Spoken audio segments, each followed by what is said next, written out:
interesting because musically the band was really, really tight and good.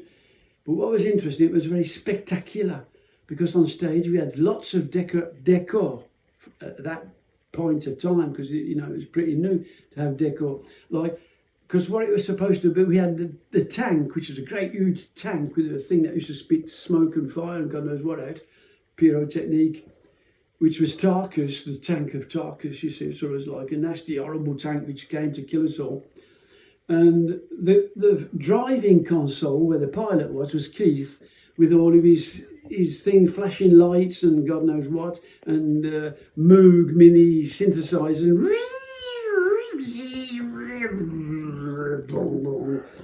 with a dagger in the keyboards. That was it, Emerson, Lake and Palmer. It was a great band, really great band. Unbelievably, I had a great time with that bunch. Of course, it's a passion. Sound's a passion, I'm a sound passion. That was my job, sound, because my father, he was a jazz drummer, and I remember him saying to me one day, "Son, what are you going to do in life? You're going to do what?" I said, "Well, it's easy, Dad. I'm going to be a musician like you."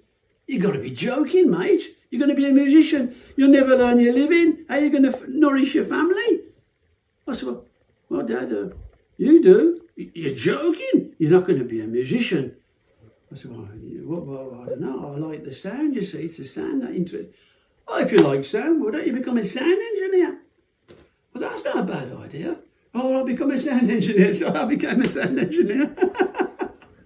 It's unbelievable, really. The world just goes round like that.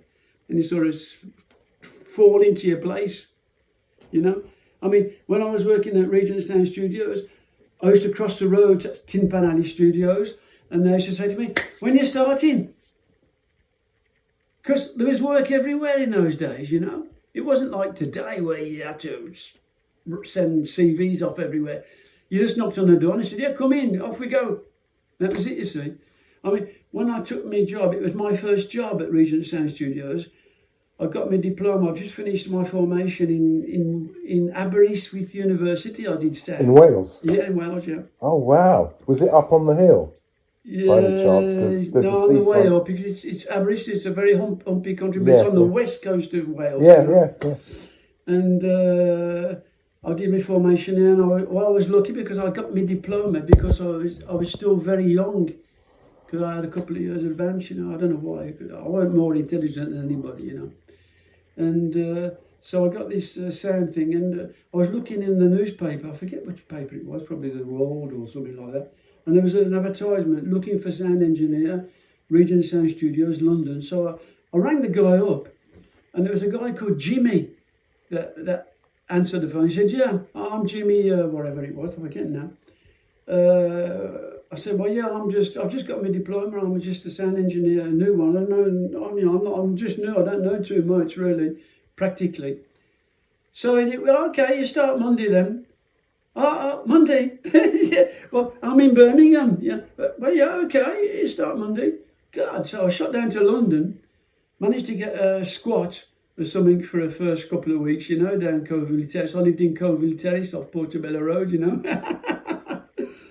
And that was a great area, because we used to, every Sunday afternoon, we went down to Island Records, and we had jam sessions with Paul from Paul Kossoff. He was the guitarist of Phill. We had the keyboards from Floyd, Pink Floyd, used to play the keyboards. We had the Pretty Things, all that bunch. We were all down Hawkwind, of course. Hawkwind with Lemmy. Lemmy used to play the bass with Hawkwind. And Lemmy was a good friend of mine. And the last time I saw him, it's a bit of a painful story, really, because I saw him where he was out of his head on Mandrax and a couple of beers too much. And Lemmy was like that, And I saw him at a chalk farm, which is in London, the chalk farm. It's the roundhouse in the chalk farm, where it used to be where trains used to go and turn around and come out, And it became, when in the 70s, it became sort of a showroom theatre thing. And I met him there last time, Lemmy, and I never saw him after. And I was really upset, really, when he died, because we had a few laughs together. And I like that guy. He was a really rock and roll musician, Lemmy. But that's how it goes. There was another band as well, the Pink Fairies. The Pink Fairies, I remember that bunch. And another band called Balls.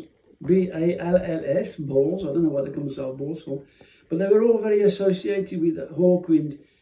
I can't remember the name of the drummer now. Was it Nick something? No, the Nick was the sax player. The drummer was something I've forgotten. Have you ever heard of a guy called Lucas Fox? That sounds familiar. Yeah. The Pink Fairies and the beginning of that sounds familiar. That name, doesn't it? Lucas, yeah. Lucas with Motörhead. Yeah. And the Pink Fairies. Well, that's going back a long time ago. So that was in 1979 or something. It's not just before the 80s, probably that. All right. Because Motörhead didn't exist in the 70s, really. It became at the end of the 70s because Lemmy was with Hawkwind, you see. And Hawkwind sort of was kicking around until at least 1977, 1978, probably 79. Hawkwind was still kicking around because they had a hit, Silver Machine it was called, I think, something like that. And it was really, that's what's probably started Lemmy off, because it was very Lemmy. Lemmy was singing, in fact, I think, on that album, on that LP, on that single. And Motörhead came after. But Motörhead, yeah, Lucas, yeah, I remember that name, yeah. Drummer. Yeah, I remember the name, yeah. Has he got long, blonde, white hair? Yeah, I think I know. Because he used to go to the French lycée. Yeah? I didn't know him at the time, and he was old. He's older than me. Well, in London? And he's just released a book on Motörhead. Oh, yeah?